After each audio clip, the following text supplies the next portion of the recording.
सभी को मॉर्निंग। इससे पहले मैंने 10वीं वर्ग के छात्रों के लिए इनके रसखान के दोनों पदों की व्याख्या किया था, रसखान के व्यक्तित्व परिचय करवाया था। आज मैं इनके दोनों पदों का प्रश्न कैसे आप बनाएंगे इसके बारे में बताने वाला हूं।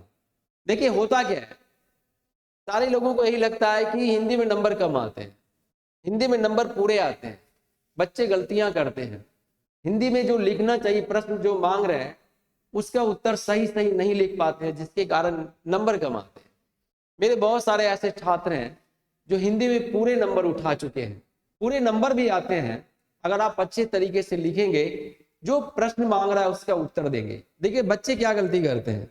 अब 2 नंबर का प्रश्न है, 2 नंबर के प्रश्न का जवाब हमको 50-60 वर्ड में देना है। बच्चे देते हैं 10 वर्ड में, 12 वर्ड में देते हैं, 1 लाइन 2 लाइन लिख दिए और उनको लगता है कि हमने पूरे लिख दिया। ऐसा नहीं होता है। ऐसा गलती करेंगे तो नंबर आपके पास कम आएगा। तो आइए आज हम सीखें कि कैसे लिखेंगे, कैसे शब्दों को बढ़ाएंगे, कैसे टू द पॉइंट हम उत्तर देंगे, इसकी जानकारी आप प्राप्त करेंगे। तो चले आज मैं रसखान के दोनों पदों का प्रश्न का उत्तर कैसे देंगे, कैसे हम लिखेंगे, कैसे पूरे नंबर उठाएंगे, इसे सीखते हैं। पहला प्रश्न है कवि ने माली मालिन किने और क्यों कहा है। इसको 2 भाग में बांट देंगे।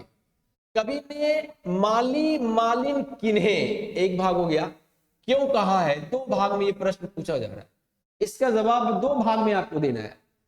कवि ने माली मालिन किन्हे कहा है, तो कवि ने माली मालिन राधा और कृष्ण को कहा है, एक भाग का उत्तर हो गया। क्यों कहा है, कवि ने राधा और कृष्ण को माली और मालिन क्यों कहा है। तो जिस प्रकार एक माली और मालिन अपने बगीचे को सजाने में, संवारने में, सुंदर बनाने में लगे रहते हैं, ठीक उसी प्रकार राधा और कृष्ण अपने प्रेम रूपी बगीचे को सुंदर बनाने में, सजाने में लगे रहते हैं। इसका प्रश्न का उत्तर आपका मिल गया, 2 नंबर आपको मिल जाएंगे। दूसरा प्रश्न देखिए क्या है, द्वितीय पद का दोहे का काव्य सौंदर्य स्पष्ट करे। काव्य सौंदर्य, कविता का सुंदरता क्या है, द्वितीय पद कौन सा है। तो द्वितीय पद कहा जा रहा है, किसको कहा जा रहा है, तो द्वितीय पद करिल के कुंजन ऊपर वालों को कहा जा रहा है। तो ये द्वितीय पद में पूछ रहा है कि द्वितीय दोहे का काव्य सौंदर्य स्पष्ट करे। द्वितीय दोहे का है, इसकी काव्य का सौंदर्य क्या है, सुंदरता क्या है, तो आंखें सब कुछ बयां करती है। ये रसखान की आंखें सब कुछ बयां कर रही है। रसखान की आंखें जो है, रसखान की आंखें कृष्ण के इस क्रीड़ा स्थल रासलीला को निहारना चाहते हैं, देखना चाहते हैं। कृष्ण के वन बाग बगीचा लताओं को देखना चाहते हैं, जहां श्री कृष्ण विचरते थे, खेलते थे बचपन। तो इस प्रकार इसका अगर आप जवाब देंगे तो पूरे नंबर आएंगे, नंबर आपके बिल्कुल नहीं कटेंगे। देखिए कृष्ण को चोर क्यों कहा गया, एक भाग कवि का अभिप्राय स्पष्ट करें। कवि कृष्ण को चोर क्यों कहा गया है, तो कृष्ण को चोर इसलिए कहा गया है कि कृष्ण किसी का भी हृदय चुरा लेते, किसी का भी हृदय चुरा लेते। यहां पर रसखान का हृदय भी कृष्ण ने चुरा लिया। रसखान देखिए क्या कहते हैं, कवि क्या कहना चाहता है, कृष्ण को चोर क्यों कहा गया। कवि रसखान कृष्ण को चोर क्यों कहते हैं, तो कवि का हृदय कृष्ण ने चुरा लिया है। उनका हृदय उनके पास नहीं है, उनका मन उनके पास नहीं है, उनका चित्त उनके पास नहीं है, वो कृष्ण के पास चला गया, जिसके कारण वे बिना मन वाले हो गए। इनके पास मन नहीं है, हृदय जब उनकी ओर चला गया है तो उन्हें लगता है, रसखान को लगता है कि मेरे हृदय को कृष्ण कब वापस करेंगे। तो हृदय को वापस करने के लिए वो कृष्ण की ओर देखते रहते हैं, वो आशा करते हैं कि मेरे हृदय वापस आएंगे। परंतु कृष्ण तो चित्त चोर है, किसी का हृदय अगर चुरा लेते हैं तो दोबारा वापस नहीं करते। इसी प्रकार रसखान का हृदय वापस करने को कृष्ण तैयार नहीं है।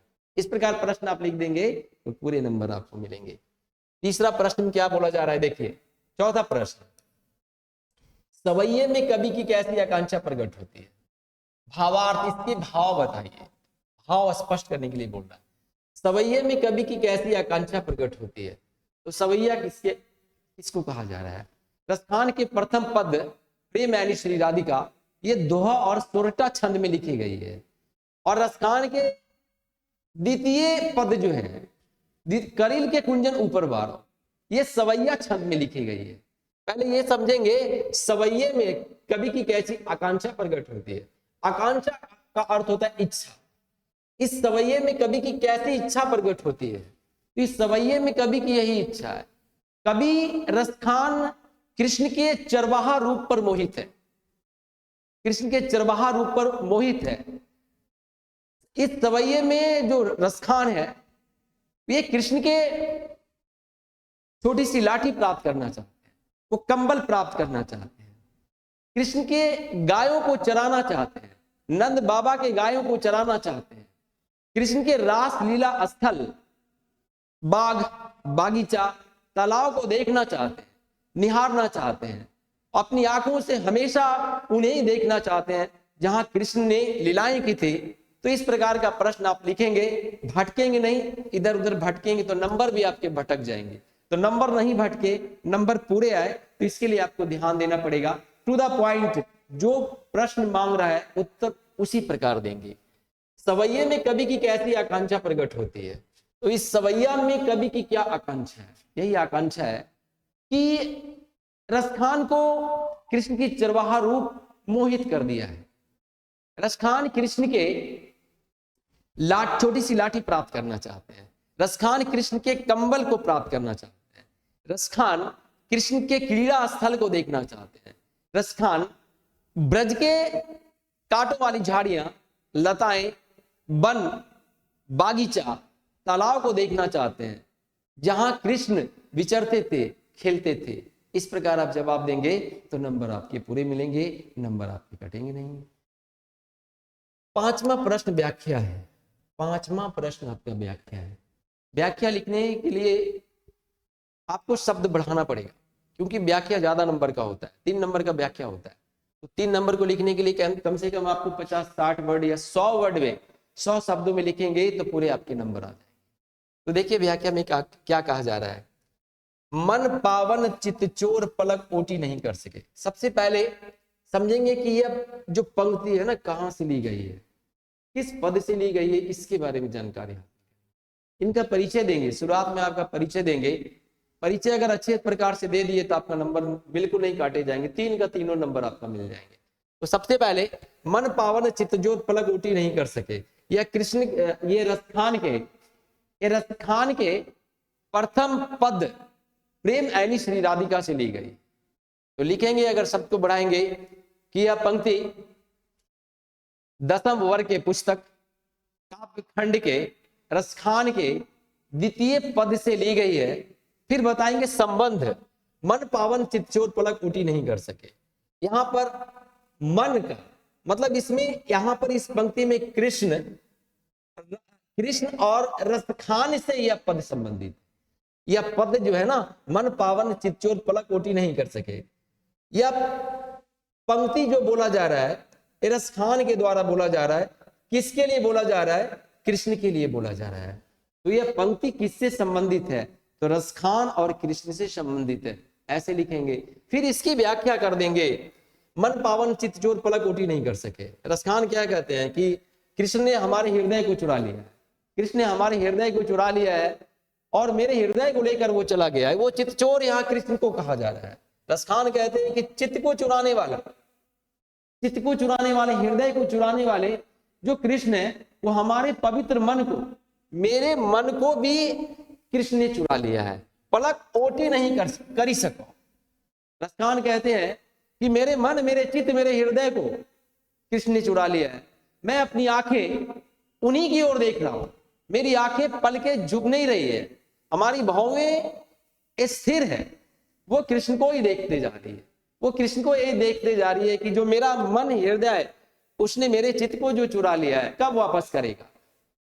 वापस आने की आशा में मैं कृष्ण की ओर टकटकी निगाहों से देख रहा हूं, मैं उन्हें लगातार देखते जा रहा हूं। तो इस प्रकार शब्दों को बढ़ाते हुए अगर आप अच्छे तरीके से शब्दों को सजा के, शब्द को सजा कर लिखेंगे तो बिल्कुल नंबर आपका नहीं कटेंगे और पूरे नंबर आएंगे।